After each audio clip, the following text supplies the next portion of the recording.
चलिए आप सबको एक सुंदर यात्रा पे लेके चलती हूँ हिमाचल प्रदेश।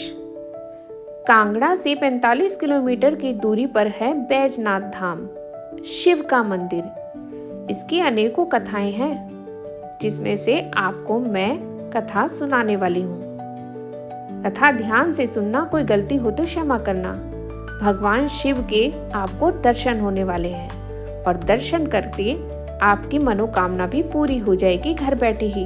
कमेंट में हर हर महादेव जरूर लिखना, वीडियो पूरी देखना। आप सबके प्यार और सहयोग से मैं ये कार्य कर पाती हूँ, तो मेरी वीडियो में बने रहें। चलिए मैं आपको इसकी प्राचीन वो कथा सुनाती हूँ जिसके कारण यह मंदिर बना। कहा जाता है कि रावण ने घोर तप किया, हजारों वर्ष तप करके भगवान शिव से वरदान मांगा और खुद को ही भगवान समझने लगा। एक दिन रावण हिमालय पर्वत भगवान शिव से मिलने गए। शिव भगवान तो पहाड़ पर रहते थे, बर्फ में रहते थे। रावण देख हैरान हो गया कि मेरे प्रभु पहाड़ पर रहते हैं। चलिए प्रभु मेरे साथ चलिए, मेरे पास सोने की लंका है, आप वहां पर रहना। भगवान भोलेनाथ मुस्कुराए और कहने लगे, नहीं रावण, मैं यहीं पर प्रसन्न हूँ। लेकिन रावण तो जिद पे अड़ गया, कहने लगा, नहीं प्रभु आपको मेरे साथ चलना पड़ेगा।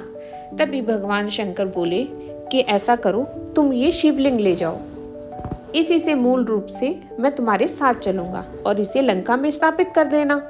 रावण खुश हो गया और शिवलिंग को लेकर चल पड़ा।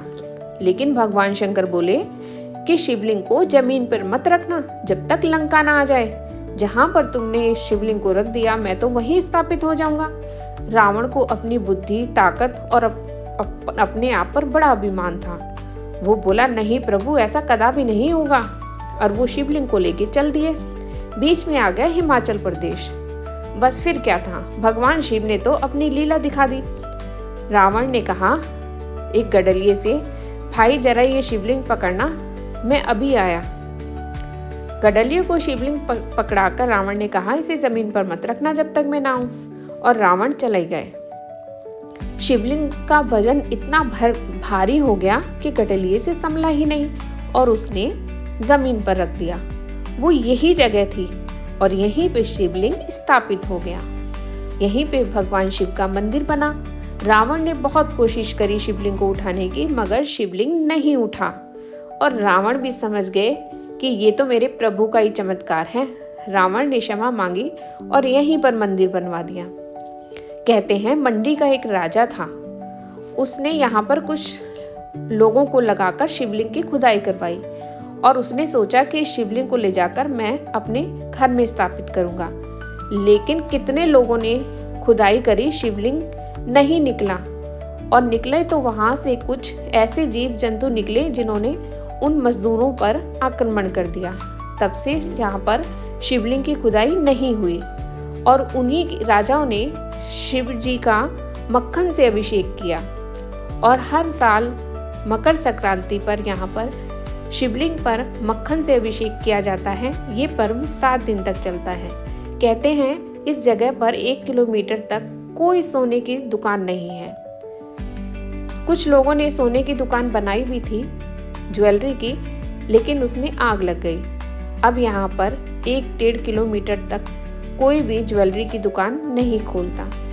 इसका ये भी कारण हो सकता है कि रावण की सोने की लंका थी और रावण को बड़ा अभिमान था। और कुछ लोग तो यहाँ दशहरा भी नहीं मनाते, यहाँ पर रावण को जलाना मना है।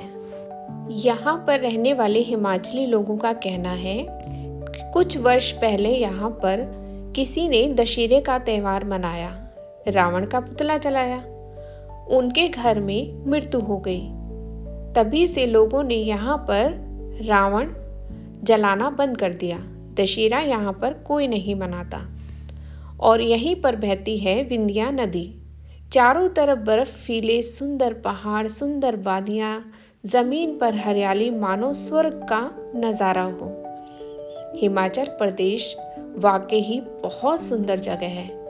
यहाँ पर माता की 6 शक्तिपीठ हैं और भगवान शिव भी हैं। तो यदि आप हिमाचल आ रहे हो तो यहाँ पर दर्शन करने अवश्य आए।